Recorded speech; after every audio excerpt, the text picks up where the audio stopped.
You like it?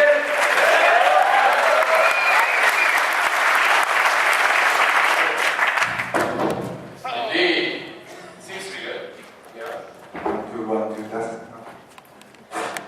Yeah. They've been here to see enough screenings in the last 2 days, but the wife became suspicious. But no, I think we're good tonight. It's sharks. Anyway. We want to talk a little bit about the genesis of the film. The genesis. The roots. We wanted to make, first we wanted to make a drama about a suspected pedophile and see his point of view. And the guy who gets, who's being a suspect, his life is being shattered, his wife doesn't want to talk to him, and he can't see his daughter, his students don't want to, his students pick on him, and you see the point of view of the suspected pedophile. Then we wanted to do a film about a vigilante cop, like a dirty, hairy, douchebag kind of police officer kind of thing. And then we wanted to do like a real revenge film with a grieving father who takes control of everything. And then we said, let's do 3 of those movies in the same film, that's even better. So when we pitched it to the producer, we told them, let's do like this Dirty Harry, one by mistake, to a Korean revenge film written by the brothers Green.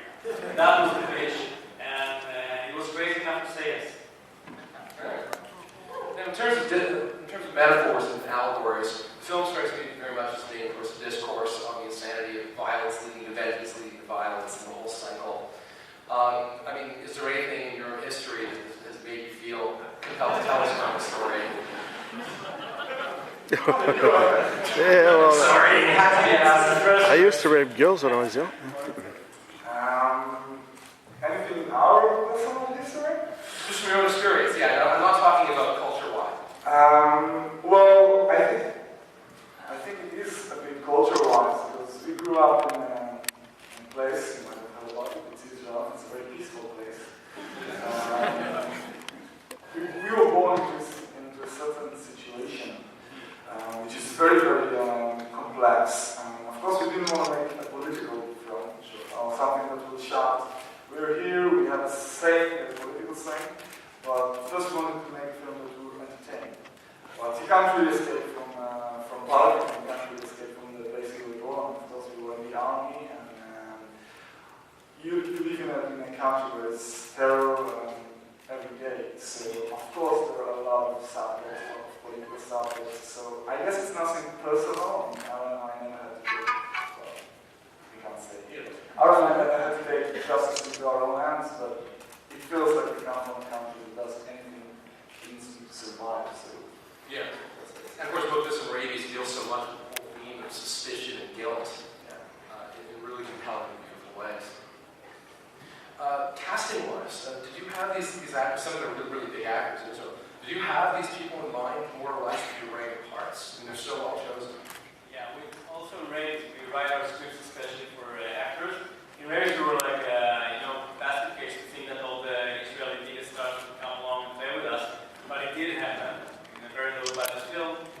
With the second film, we wrote the parts of Georg, the cop, good cop, father and grandfather were written especially for these actors, and for the role of the suspected pedophile, he's a pedophile. For the pedophile, we chose a very fresh actor, so nobody will have connotations and backstories about him or know him from other films. The way they play with Kevin Spacey, the usual suspect, so it's a fresh face. It's like Rotten Phenom. It's his second film, I think, in Israel. He's very fresh. He's now, you have to know that, he's doing a commercial for the biggest snack in Israel for little children. That's running around this month in Israeli television. Next month is the Israeli premiere of Big Bad Wolf. I'm imagining what's going to happen to It's the prequel. the sales of Does he get to bake a cake in the end? Lorsqu'on en jusqu'au début de le prochain film, il ne faut pas sortir la main. And then they say about magical turtle Yeah. fly. They fly together, and he's behind the little child. So I believe it should be the response next month to the commercial will be just we should show it here. Absolutely. Next year. Make a mini dog. That's how we play.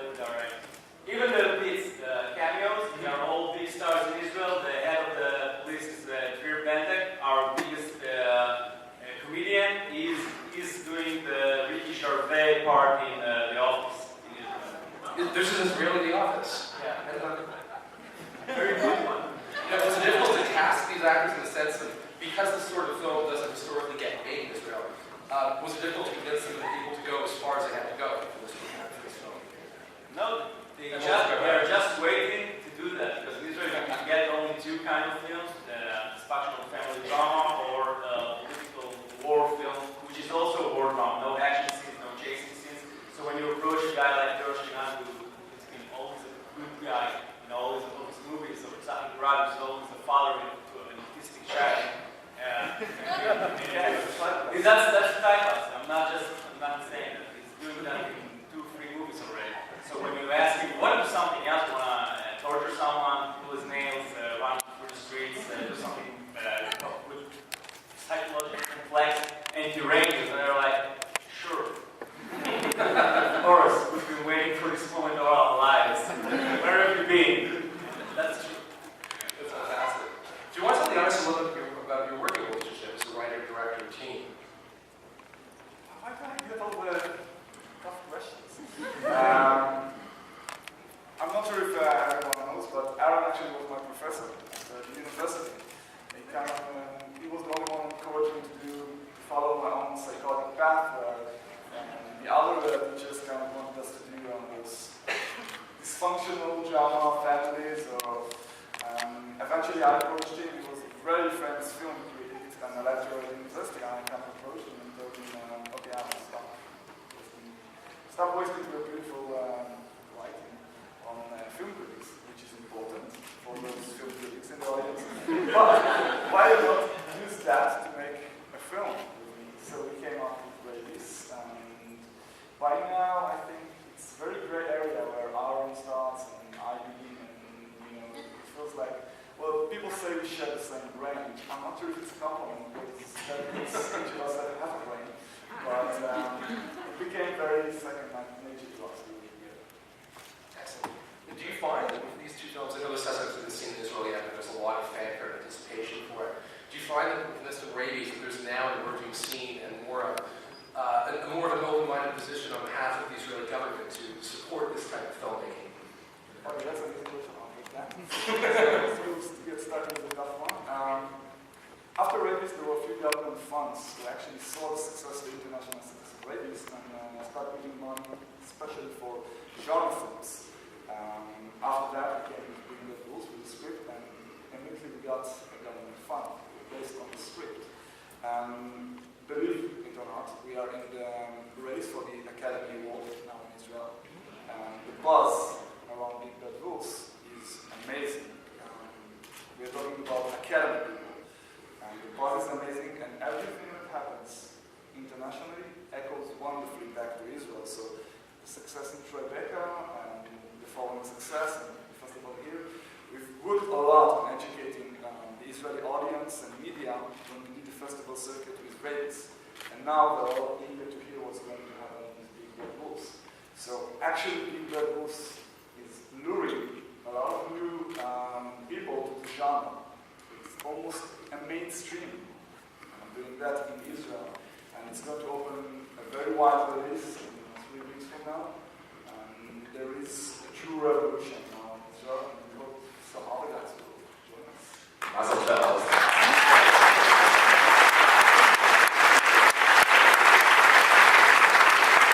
Let's take some questions from the audience. Yes. Was it difficult to write the comedic elements of the story, given the subject matter that you put together? Yeah, you really shouldn't play with fire, and we did play with some fire. I don't think it's hard for us because we're like a bipolar state. We're crying and then laughing. Even we have like this Memorial Day for all our dead people in the wars of Israel. It's happening at 7 o'clock.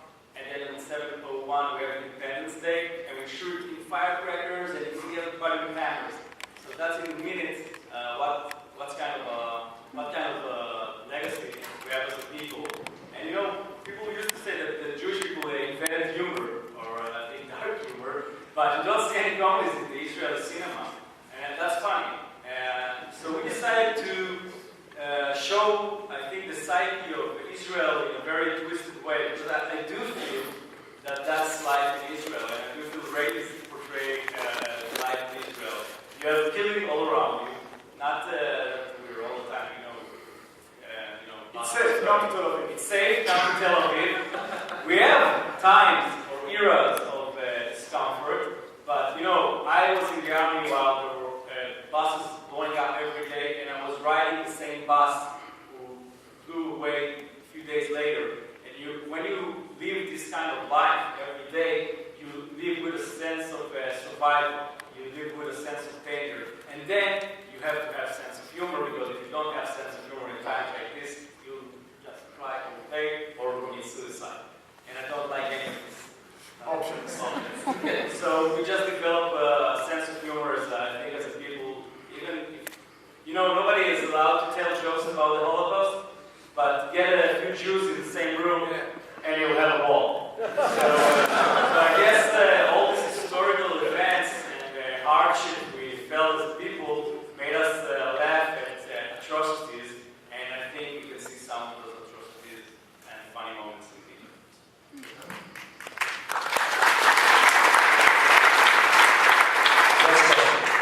Oh, sure. So you talk about the twisted psyche of Israel. And the way you set up the film, we don't know until the end, obviously, that this guy who wouldn't hurt a fly did it. So up to that point, we got these three big guys acting very brutally outside the law, and they're wrong. And then they're right. Is that a picture of Israel? Trying to. Yes, It's not supposed to be like a mirror image. We won't get that political aspect because, we have only if you live in Israel, you know how hard it is to be in Israel. It's not a matter of wrong and right. You can say that Israel is doing all the wrong things, and you can say that Palestinians are right. When you live in Israel, and you know the stuff we know about living with our neighbors, it's a bit more complicated than the usual thing goes on television. Because when I watch international news, it's always Israel does that and Israel does that. But, it's more complicated than that. And because I was in the army, because I do like politics, and I do care about my country, and I do care about my neighbors who can watch a scene with their Arab. So I'm coming from a left point of view, and still I have to say that there's a big, it's a big issue in Israel to live with your neighbors. I think neither of the sides are wrong or right. Both of them are right now at this quarrel with children. So it's a bit more complex to say just that they're right and we're wrong. Fast and facial. You say it's possible to be right and wrong at the same time. Yeah, definitely. I think that with every conflict between nations, you can always be right all at the same time. I think that when you mature and understand that, things will start to change. But this time in Israel, still after, 60-something years, everybody feels they're right. Each side feels they're right. When they become mature, they will know they have problems with both sides, and perhaps they will have some real understanding between our Never people. gonna happen. I do believe that a few years Qu'est-ce qu'il ago, dit, ça? when Yitzhak Rabin was alive, but then some asshole shot him and did kill the chance for peace. Beautiful. Could I ask a question? Yes. Could I ask a question concerning the soundtrack? Was it specifically in purpose that you made it so strong, unless the audio is a guilty one? Was it in purpose that you made it so strong at times it was really hard, I had to close my ears, or was not? And at the end of the movie, you find it compatibly okay to end this way, this plot movie story?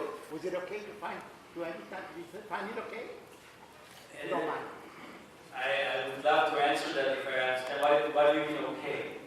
Was it the best way to end up a story? I mean, I feel like I kind of frustrated with it. Was not in any way an ending which I would have expected to make it wholesome to the story, to end it in this way or the other. I mean, we just left up in the middle. That's my feeling. And the soundtrack, was it in purpose so strong? Okay, so first thing first. As for the soundtrack, we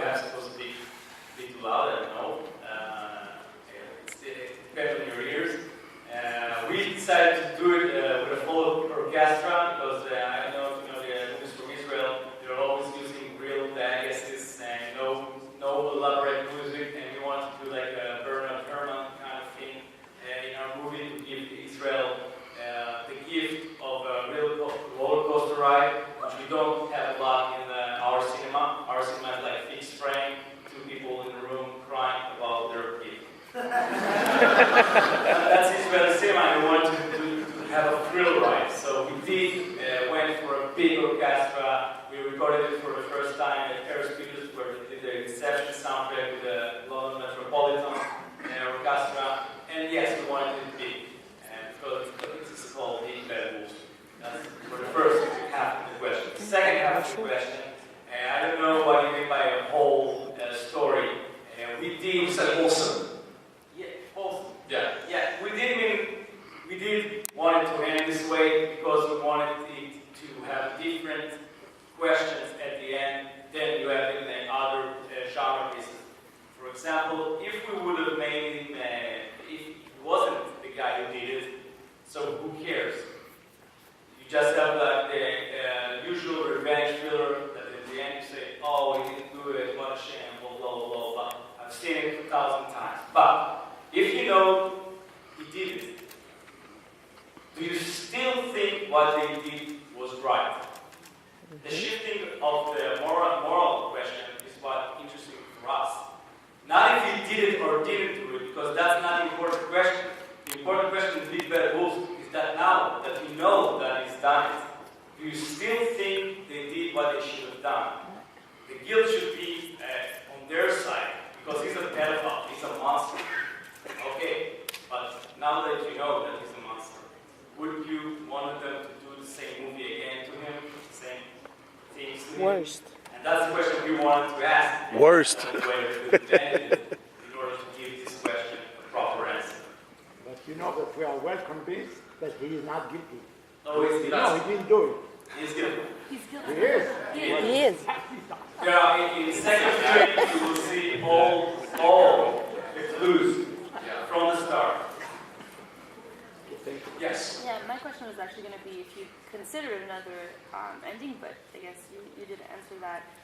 We did have few arguments with our producer. We wanted a happier ending. But of course, an happier ending wouldn't serve the purpose of the film. As Alan said, we had a very strong moral decision to end it this way, so it will echo. Much after you go home, it will still be there. For us, it was the only way to end the film. Is that And it definitely like brings up a new question at the end, which is, will they find her in time or is she dead? Right? Yeah, that's the way everybody's going to go out and not do it. Let's go optimistic. Ja, maar hij heeft wel een paal, hè? You're going to find the pessimistic, realistic, she's dead. We realized actually after Tribeca, when people approached us, mainly women, I would say, those few women, who kind of approached us and said, please tell us she's still alive. So, we can't tell it, kind of defeats the purpose. No, we just wanted to hear it. Just one time. We could go home, and then you'll go and do your stuff. So, no, it's not going to happen. We go home, and that's where we are. Still wondering. Keep the wondering. Let's have one last question. Yes.